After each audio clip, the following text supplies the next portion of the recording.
વેરાવળ બાર એસોસિએશનની meeting મળી હતી, જેમાં વેરાવળ સિટી કચેરી વેરાવળથી સ્થળાંતર કરીને ઈણાજ મુકામે સ્થાપિત કરવામાં આવી હતી. તેથી સિનિયર સિટીઝનનો તેમજ એડવોકેટના સમય તથા નાણાંનો વ્યય થતો હતો, જેને લઈ શહેરના દરેક એસોસિએશને સામાજિક તેમજ શૈક્ષણિક સંસ્થાઓ અને જ્ઞાતિ સમાજના પ્રમુખોને સાથે રાખી ગીર સોમનાથ જિલ્લાના કલેક્ટરને આવેદનરૂપી રજૂઆત કરી હતી અને હંગામી ધોરણે ફેરવેલ સિટી સર્વે કચેરીને વેરાવળ શહેરમાં પાછી લાવવામાં આવે તેવી માંગ કરાઈ હતી. આ સમસ્યાનું સમાધાન નહીં આવે તો ગાંધી ચિંધ્યા માર્ગે આંદોલન કરવાની ચીમકી પણ ઉચ્ચારવામાં આવી હતી.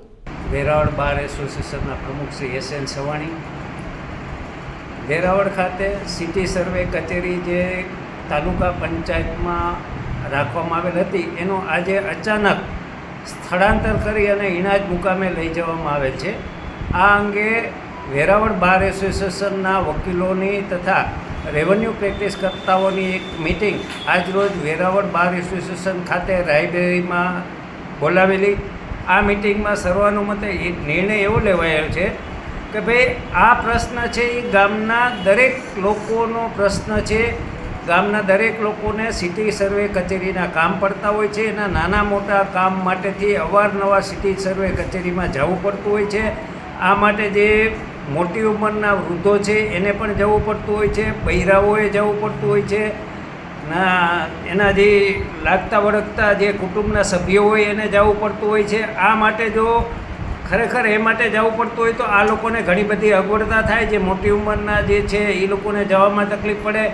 બીજા નંબરમાં કે આ કચેરી માટે જવા માટે રોજ ઈંધણનો હિસાબ કરવામાં આવે તો એક જણાને ત્યાં જવું પડતું હોય અને નાના સૂના કામ માટે જવા અને આવવાનો જે ઈંધણ એટલે કે પેટ્રોલ કે ડીઝલનો જે ખર્ચ આવે તે ખર્ચની ગણતરી કરવામાં આવે તો તે ગણતરી ઘણી સંખ્યામાં વધી જાય અને એના માટે વકીલોને પણ અવારનવાર એના કામ માટે જ્યારે સિટી સર્વે કચેરીમાં જવું પડે તો એને ઘણી બધી અગવડતાઓમાંથી પસાર થવું પડે અને એના દિવસ અત્યારે મારા ખ્યાલ પ્રમાણે ઈણાજ છે એ લગભગ 15 કિલોમીટર જેવું છે. એટલે આવવા જવામાં 30 કિલોમીટર થાય, આખા દિવસનો વ્યય થઈ જાય અને ત્યાં કામ કોઈ ન થાય તો આખા દિવસનો માણસને વ્યય થઈ જાય, નાણાંનો વ્યય થાય.